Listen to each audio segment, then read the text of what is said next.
फंस गए। वो कहते हैं ना कि जिसके खुद के अगर कांच के होते हैं वो दूसरे घर में पत्थर नहीं मारते। आप कैसे सिटी वालों को चिढ़ाएंगे, कैसे PSG वालों को चिढ़ाएंगे जब खुद के ओनर भी तेल के कुएं से निकल रहे हैं पैसे। बट स्टिल जोक्स अपार्ट यार, hey guys, Divyansh and welcome back to another football exclusive, जहां पर आज के इस एपिसोड का जो सबसे बड़ा ऑब्जेक्टिव है ना भाई, वो ये है कि इस एपिसोड को देखने के बाद तुमको दूसरी जगह जाना ना पड़े, किसी वेबसाइट को या फिर कमेंट सेक्शन में क्वेश्चन मार्क लगा के कोई सवाल ना पूछना पड़े, क्योंकि सारे सवालों के जवाब तुमको इस एपिसोड में मिलने वाले हैं। यहां पर everything you need to know about Manchester United cell.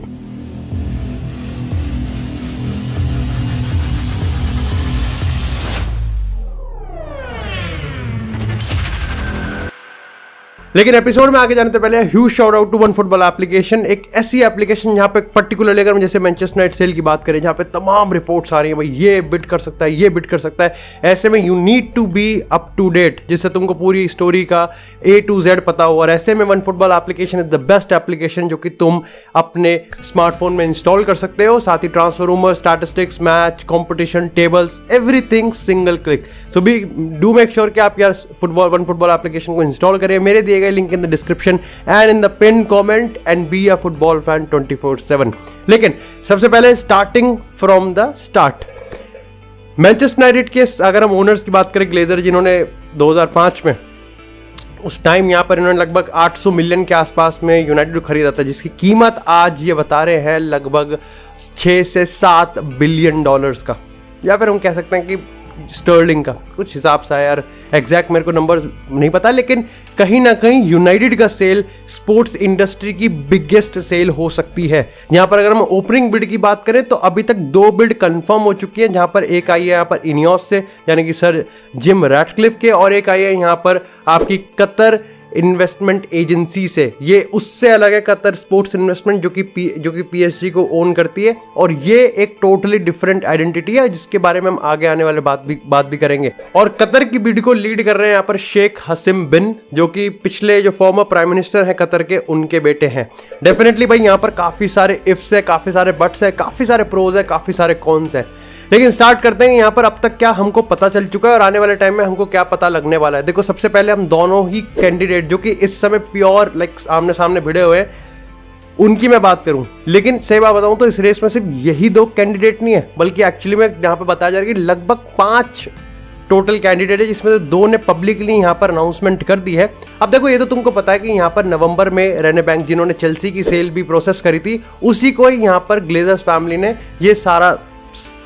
काम वाम सौंपा था कि भैया तुम देख लो, तुम प्रोसेस कर दो। और उसी प्रोसीजर की, जिस तरीके से चेल्सी की सेल हुई थी, उसी प्रोसीजर को फॉलो करते हुए यहाँ पर यूनाइटेड की सेल भी होने वाली है। लगभग 600 मिलियन का डेट यदि उधार यानी कि लोन यहाँ पर मैनचेस्टर यूनाइटेड के खाते में इस समय है, तो डेफिनेटली काफी सारे सवाल यहाँ पर खड़े होते हैं कि यूनाइटेड फैंस को क्या चाहिए और क्या नहीं चाहिए। यहाँ पर फ्राइडे यानी कि 17 फरवरी को की डेडलाइन, एक सॉफ्ट डेडलाइन यहाँ पर ग्लेजर फैमिली ने डाली थी कि भैया देखो जितने भी कैंडिडेट्स हैं वो इस तारीख से पहले, लेकिन कई रिपोर्ट्स की माने तो यहाँ पर 17 तारीख के बाद भी बहुत सारे कैंडिडेट्स यहाँ पर रिपोर्ट मतलब अपनी बिड डाल सकते हैं। जहाँ पर सबसे पहले तो देखो पता है हमको सर जिम रैटक्लिफ, जिनको पीछे काफ़ी सारे बैंक से बैकिंग मिली है, क्योंकि देखो सही बताऊँ तो सर जिम रैटक्लिफ इतने फाइनेंशियली वो नहीं है कि हाँ भाई पैसा ही पैसा है। तो ये एक बस वो है कि सर जिम रैटक्लिफ की अगर हम बात करें तो हमेशा से लाइफ लॉन्ग यूनाइटेड सपोर्टर है और उनका ड्रीम रहा है यूनाइटेड को खरीदना, और ये थोड़ा सा रिलेटेबल है। प्लस मैं तुमको यहाँ पर एक प्रो और बताता हूँ कि हाल ही में जितने भी सर्वे किए गए, जिसमें हम आगे बात भी करेंगे, उनमें यही पता चला है मेरे को कि एटलीस्ट जो लोग हैं, अगर चाहे मैं लोकल की बात करूँ चाहे बाहर की बात करूँ, लेकिन इट्स अ सब्जेक्टिव, बट कहीं ना कहीं सेंस लगी है कि हाँ वो थोड़ा ज़्यादा रिलेट करते हैं सर जिम रैटक्लिफ से। रिलेट करना और सही ठहराने में बड़ा डिफरेंस है। मैं अगर ये कह रहा हूँ कि वो रिलेट करते हैं, डजंट मीन कि एक्चुअली वो चाहते हैं कि वो यहाँ पर ओनर बन जाए। लेकिन खैर, इसी के साथ अगर हम यहाँ पर इस कतर बैक्ड की बात करें, कतर बैक्ड कहना चाहिए या नहीं कहना चाहिए ये भी अपने आप में सब्जेक्टिव है, लेकिन अगर बात करें यहाँ पर शेख हसीम बिन की, तो भाई उनकी इस पूरी बैकिंग की अगर मैं बात करूँ ना, तो भाई उनके रिगार्डिंग भी भाई ऑफकोर्स पैसे की कोई कमी तो है नहीं। तो डेफिनेटली भाई यहाँ पर A to Z भाई लोग पॉपुलैरिटी की बात करूँ या फिर मैं अगर मास ओपिनियन की बात करूँ तो वो इसी में ही है कि हाँ भाई ठीक है, इस इन्वेस्टमेंट में ज़्यादा है, क्योंकि उनको अब फर्क नहीं पड़ता एटलीस्ट ट्विटर पे जब बात करें, कम्युनिटी फोरम की हम बात करें, उनको फ़र्क नहीं पड़ता कि पैसा कहाँ से आ रहा है, उनको फ़र्क पड़ता है कि पैसा यूनाइटेड में डलना चाहिए। खैर मैंने एक चीज़ और नोटिस किया कि दोनों के जो ऑफिशियल लेटर्स है ना, जैसे अगर सर जिम रैटक्लिफ की बात करें या फिर हम शेख जसीम बिन की बात करें, दोनों के जो ऑफिशियल लेटर है उसमें शेख जसीम बिन का जो कतर वाला जो लेटर है ना, वो काफ़ी ज़्यादा पावरफुल है, वो काफ़ी ज़्यादा स्ट्रॉन्ग है और काफ़ी ज़्यादा कन्विक्शन के साथ लिखा है। वहीं कई लोगों ने इस चीज़ को पॉइंट आउट किया कि जो सर जिम रैटक्लिफ का चेल्सी वाला ऑफर था, जो चेल्सी वाला लेटर था, बिल्कुल उसको ही कॉपी पेस्ट कर दिया और थोड़े से नंबर्स में उन्होंने चेंज कर दिया, बाकी कुछ है नहीं। खैर इसी के साथ मैं बात करता हूँ यहाँ पर अब कुछ नंबर्स की। देखो सबसे पहले मैं दोनों ही कैंडिडेट्स को अगर कंपेयर करूँ तो ये कंफर्म है कि सर जिम रैटक्लिफ का जो ऑफर है वो नंबर में इस कतर वाले से तो बहुत कम है, काफ़ी कम है। तो ये तो मैं तुमको पहले ही क्लियर कर देता हूँ कि फाइनेंशियल नंबर्स में सर जिम रैटक्लिफ आउटबिड नहीं कर सकते कतर इन्वेस्टमेंट एजेंसी की हम बात करें तो ये तो कंफर्म है। साथ ही इस चीज़ पे भी है कि भाई ये जो कतर वाला इन्वेस्टमेंट है ना, ये लगभग 4-4.5 बिलियन के आसपास का है और अभी बढ़ेगा, क्योंकि ये मैं बता दूं कि सॉफ्ट डेडलाइन है, लेकिन रिपोर्ट्स के हिसाब से ग्लेजर फैमिली लगभग 3-4 राउंड और करवाएगी, यानी कि और बिडिंग प्रोसेस होगा। और ये सिर्फ इसलिए किया गया कि 1 बिलियन फालतू और मिल जाए। देखो उनका, हमारा कुछ नहीं है, हम तो चिल्लम चिल्ली करते रहेंगे।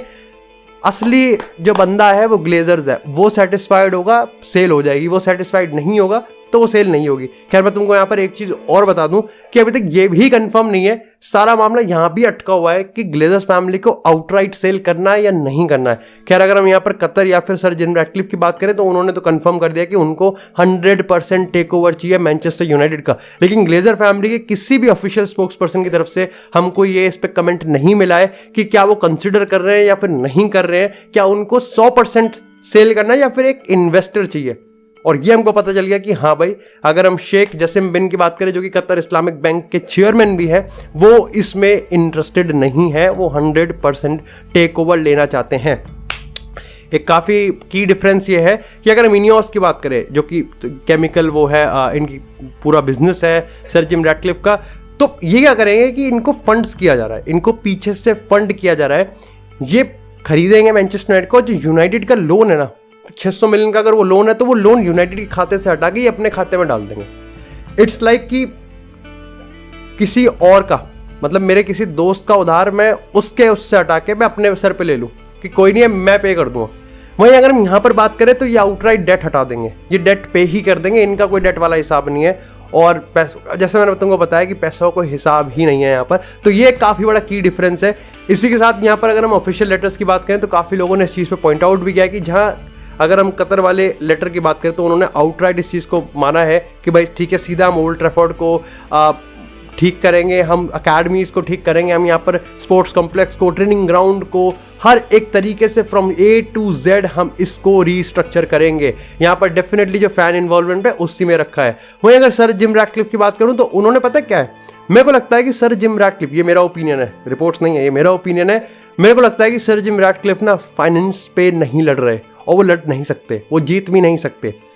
बट कतर बैग से तुम कैसे जीत सकते हो पैसों के मामले में। हाउएवर सर जिम रैटक्लिफ के पास सिर्फ एक चीज़ है जो कि कंफर्म नहीं है, वो ये है कि सेंस ऑफ रिलेटेबिलिटी। भाई अगर वो ये चीज़ में प्रूफ कर गए कि भाई तुम्हारा ओनर ब्रिटिश ही होना चाहिए, तुम्हारा ओनर तुम्हारा घर का बंदा होना चाहिए, बाहर के लोग नहीं आने चाहिए, जो अंदर बाहर के वाला अगर वो उसमें प्रोपागेंडा नैरेटिव में जीत गए तो मामला बन सकता है, तो मामला कुछ हद तक सेट हो सकता है। और यहाँ पे मैं तुमको कुछ सर्वेस के नंबर्स भी बताऊंगा जो कि तुम्हारे लिए एटलीस्ट काफ़ी ज़्यादा इंटरेस्टिंग होंगे। सबसे पहले अगर हम बात करें यहाँ पर सर्वे की, तो जब पूछा गया लोगों से कि क्या उनको फ़र्क पड़ता है कि यहाँ पर जो पैसा है ओनर का वो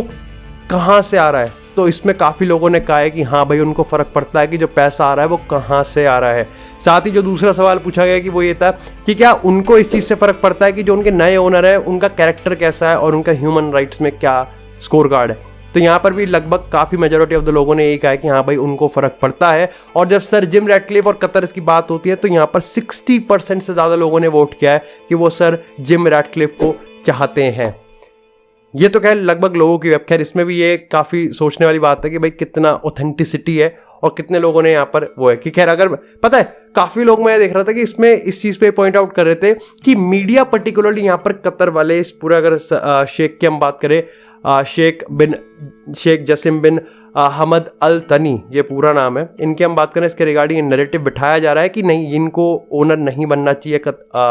मैनचेस्टर यूनाइटेड का। वहीं सर जिम रैटक्लिफ के रिगार्डिंग काफ़ी ज़्यादा बायस रिपोर्टिंग हो रही है मीडिया से, जिसको मैं से बताऊं तो या to be honest with you, मैंने लगभग 22 से 23 आर्टिकल पढ़े हैं और मेरे को बराबर का लग रहा है। हाँ, ये मैं मान सकता हूँ कि बायस्ड हर रिपोर्ट है, हर रिपोर्ट बायस्ड है। देयर इज़ नो रिपोर्ट जो कि अनबायस्ड तरीके से बता रही है। अगर एक कतर वाले को बैक कर रही है तो वो जब तक सर जिम रैटक्लिफ की नहीं ले रही ना, तब तक वो रिपोर्ट नहीं छप रही। और एक रिपोर्ट जो कि कतर के जब तक ह्यूमन राइट्स वायलेशन के एलिगेशंस को वापस से उजागर नहीं कर रही, तब तक वो रिपोर्ट नहीं छाप रहे। लेकिन खैर, मैं तुमको की पॉइंट्स और बता दूं। अगर यहाँ पर कतर की बात करें तो सबसे बड़ा सवाल ये आता है कि क्या एक्चुअली में पॉसिबल है, क्योंकि तुमको पता है कतर, जैसे अब पता क्या है, यहाँ पर एक 9-2 फाउंडेशन को बनाया जा रहा है पर्टिकुलरली सिर्फ मैनचेस्टर यूनाइटेड को बाय करने के लिए। और इसके पीछे यहाँ पर जो मैंने अभी तक पढ़ा है, जो रीज़न दिए जा रहे हैं वो ये है कि 9-2 ये था कि जब 10 साल के थे शेख जसीम बिन, वो सिर्फ 10 साल के थे तब वो मैनचेस्टर यूनाइटेड के फ़ैन बने थे, और इसलिए यहाँ पर 92 ईयर्स, जब 1992 में वो फ़ैन बने थे, जब वो 10 साल के थे, तो इसलिए उन्होंने फाउंडेशन बनाई है। इसी के साथ यहाँ पर तुमको पता है कि नस्ल खिलाफी भाई पक्का इसमें काफ़ी की रोल निभाने वाले हैं। हाउएवर, जैसा तुमको पता है कि यूएफए का रूल भी है कि दोनों एक इंडिविजुअल एंटिटी होनी चाहिए, और जो पीएसजी के ओनर्स हैं और जो यूनाइटेड के ओनर्स हैं वो अलग अलग होने चाहिए। हाउएवर, मैं तुमको क्लियर कर दूं कि ऐसा हो ही नहीं सकता कि नस्ल खिलाफी का इनपुट ना हो इसमें, क्योंकि कायदे से तो बात यह है ना कि नस्ल खिलाफी इस समय यूरोपियन वो जो क्लब एसोसिएशन है उसके चेयरमैन है, जो पहले एग्नेली था, और यूएफए और ईसीए का काम साइड बाय साइड है। तो ऐसा हो ही नहीं सकता कि नस्ल खिलाफी के बिना ये काम हो जाए और वो इसको काम करवा के मानेंगे, क्योंकि सुपर लीग भी तो बाहर करना है। तो ये भी तुम मान सकते हो कि सुपर लीग की पॉलिटिक्स है ना, वो भी यहाँ पर काफ़ी चरम सीमा पर खेली जाएगी। लेकिन इसी के साथ एक चीज़ और है कि क्या सही में ऐसा पॉसिबल है, और क्या जो लोग ये आर्ग्यू कर रहे हैं कि भाई ये होना नहीं चाहिए, इसमें कितनी सच्चाई है। देखो, कायदे से मैं तुम्हें बात बताऊं तो इसमें ऐसा कुछ नहीं है कि हो नहीं सकता, क्योंकि अगर मैं तुमको बताऊं वेस्ट हैम की अगर मैं ओनर्स की बात करूं और स्पार्टा के ओनर्स की बात करूं, वो लगभग इनडायरेक्टली सेम है। यही मैं अगर तुमको साल्जबर्ग की बात करूं और लाइप्जिग की बात करूं तो लगभग वो भी सेम है, और डिस्पाइट कि दोनों टीम सेम कंपटीशन में खेली हुई है, वेस्ट हैम और स्पार्टक भी। और यहाँ पर अगर हम बात करें आरबी लाइप्जिग की और आरबी साल्जबर्ग भी, तो ऐसा कोई हिसाब है नहीं। प्लस यहाँ पर जैसे मैं बता रहा हूँ कि जो कतर बैग्ड जो बिड आई है, ये कंप्लीटली डिफरेंट एंटिटी और इंडिविजुअल्स है। हाउएवर, बायस होकर नहीं बता रहा, मैं तुमको कह रहा हूँ कि भाई पीछे से पैसा आएगा, लगभग आएगा, मान के चलो। और मैं तुमको यहाँ ये भी बता देता हूँ कि इट्स नॉट अबाउट कौन अच्छा है और कौन बुरा है। तुम बस इतना कह सकते हो कि कौन कम बुरा है और कौन ज़्यादा बुरा है। सही बात बताऊँ तो कोई भी बड़ा businessman, I hope I am wrong, but मेरा ये मानना है कि कोई भी बड़ा बिजनेसमैन रायता फैलाए तो नहीं करता काम। ये बात तो है, सीधी सी बात है। तो मैं अगर ये कह रहा हूँ कि नहीं, ये वाला कतर बैक इन्वेस्टमेंट, अरे यार इनके एलिगेशन इस पर हम बात करेंगे और ये तो बिल्कुल साफ सुथरे हैं, तो आई एम बायस्ड। और मैं आई थिंक ऑलरेडी अपना माइंड में बैठा चुका हूँ कि मैं किसकी तरफ ज़्यादा झुक रहा हूँ, लेकिन वो गलत चीज़ है। टिपिकली हमारे इस एपिसोड का ऑब्जेक्टिव है कि तुमको A to Z पूरी ब्लूप्रिंट मेरा दिखाना है कि भाई क्या चीज़ चल रही है और क्या चीज़ चल सकती है। इसी के साथ यहाँ पर अगर सर जिम रैटक्लिफ के एक बहुत बड़े नेगेटिव पॉइंट की बात करें तो तुमको पता है कि जैसे वो ऑलरेडी नीस को खरीद रखा है लीग 1 में, तो लोग यहाँ पर काफ़ी ज़्यादा उनका जो प्रोग्रेस है नीस में उसको कंपेयर कर रहे हैं। और इस समय नीस की अगर फैन बेस की बात करें तो पर्टिकुलरली खुश नहीं है। जिस तरीके से इन्वेस्टमेंट थी, जिस तरीके से वादा किया गया था, वो सर जिम रैटक्लिफ एक्चुअली में पूरा नहीं कर पा रहे हैं। खैर, उनके एक पॉजिटिव के रिगार्डिंग ये भी है कि फैंस इस चीज़ को भी काफ़ी ज़्यादा पॉइंट आउट कर रहे हैं कि सर जिम रैटक्लिफ जिनकी लगभग 14 बिलियन के आसपास की वैल्यू है और इनके तो 300 बिलियन के पार के, ये लगभग डबल है, जो कि अबू धाबी जो मैनचेस्टर सिटी को ओन करते हैं, स्टेट बैंक उससे भी तगड़ी है भाई, डबल है, उनकी 150 के आसपास है। तो वो कहता है कि जो बंदा अपनी आधी से ज़्यादा वैल्यू को, अपनी आधी से ज़्यादा एसेट्स को अपने दांव पे लगाने के लिए तैयार है यूनाइटेड खरीदने के लिए, तो उसका मतलब उसको काफ़ी कन्विक्शन की ज़रूरत है। बट अगेन, जैसे मैंने तुमको कहा कि कुछ बहुत सारे लोग ऐसे हैं उनको फ़र्क नहीं पड़ता भाई, उनको चाहिए पैसा, उनको चाहिए A to Z पैसा। लेकिन खैर, इसी के साथ हमारे पास ये भी अपडेट निकल के आई है कि 2 ग्रुप, सबसे पहले तो जैसे मैंने तुमको बताया कि यूएफए के रिगार्डिंग इस पर लेटर लिखा गया है कि भाई ऐसे कैसे तुम कर सकते हो, अगर यूनाइटेड को इन्होंने एक्वायर कर लिया और पीछे से पैसा आएगा, जो कि तुमको पता है कि डायरेक्टली और इनडायरेक्टली पैसा आएगा ज़रूर, तो ये कन्फर्म है कि भैया तुम इसको कैसे होने दे रहे हो। ये तो एथिक्स के खिलाफ है, ये तो भाई पूरा प्रीमियर लीग का और पूरे वर्ल्ड फुटबॉल का स्ट्रक्चर खराब किया जा रहा है। अगर ऐसी स्टेट बैक ओन से हम क्लब बेच रहे हैं, कहाँ है तुम्हारे मॉरल्स, कहाँ है तुम्हारी फाइनेंशियल बैकिंग, कहाँ आएंगे भाई। तो इसके रिगार्डिंग यूएफए ने अभी तक कोई काउंटर लेटर नहीं डाला है, कोई काउंटर अनाउंसमेंट नहीं करी है, पर मेरे को लगता है कि इसमें कोई प्रॉब्लम होने नहीं वाली, डिस्पाइट कि कितना ही ग्रुप लेटर वेटर लिखते रहे, नहीं कोई फर्क पड़ता। साथ ही तुमको पता है कि जब कतर है तो LGBT वाला हिसाब से चले गई, तो रेनबोज जो यूनाइटेड का एक LGBT वाला फैन ग्रुप है, उन्होंने भी एक ऑफिशियल लेटर लिखा है और कहा है कि देखो भाई कोई भी ओनर बन जाए, लेकिन अगर वो LGBT वाले रूल्स को सपोर्ट नहीं करता ना, तो इसके रिगार्डिंग तो बहुत पंगा हो सकता है। और ये एक बड़ा स्टेटमेंट है भाई, ये एक मेरे को लगता है कि मामला फंस सकता है। आई एम नॉट सेइंग कि इसी बेसिस पे ही डील पलट सकती है, नहीं, बट ये थोड़ा पेचीदा सा मामला है और ये दिखाएगा कि जो नए ओनर्स आ रहे हैं ना, वो किस तरीके से रिएक्ट कर रहे हैं। क्योंकि मानो ना मानो, जब मैं ये कह रहा हूँ कि एक ही बंदे को सेटिस्फाई करना है और वो ग्लेजर्स फैमिली है, लेकिन कोई भी ओनर, चाहे सर जिम रैटक्लिफ की बात करें या फिर हम कतर की बात करें, लाइक कतर बैक्ड, अगर हम शेख जसीम की बात करें, तो ये कंफर्म है कि कोई भी बिना फैन के पर्सपेक्टिव या बिना फैंस के दिल जीते आएगा नहीं। खैर ये है, और अभी तक अब देखो, खैर पहला ही राउंड था, तो आई थिंक पहले राउंड की जितनी भी डिटेल्स हैं वो मैंने तुमको सारी बता दी हैं, जितने भी डेवलपमेंट है वो मैंने तुमको सारा बता दिया है। आने वाले टाइम में हमको और यहाँ पर राउंड देखने को मिलेंगे, और लगभग मार्च के एंड तक मैनचेस्टर यूनाइटेड का जो सेल है वो कंप्लीट होता दिख रहा है, जिसको फाइनली यहाँ पर सीजन के एंड तक ऑफिशियल भी कर दिया जाएगा। तो ये टेक ओवर है भाई, डेफिनेटली स्पोर्ट्स की बिगेस्ट सेल है, तो ऊंच नीच का पापड़ा तो होता ही रहेगा। बाकी thank you so much guys for watching this episode. अगर आपको एपिसोड पसंद आता है, एपिसोड को लाइक करें, चैनल को सब्सक्राइब करें, आपको इस तरह फुटबॉल से एक्सक्लूसिव कंटेंट चैनल पर मिलता रहेगा। तब तक के लिए stay tuned, stay safe, and I will see you in the next episode.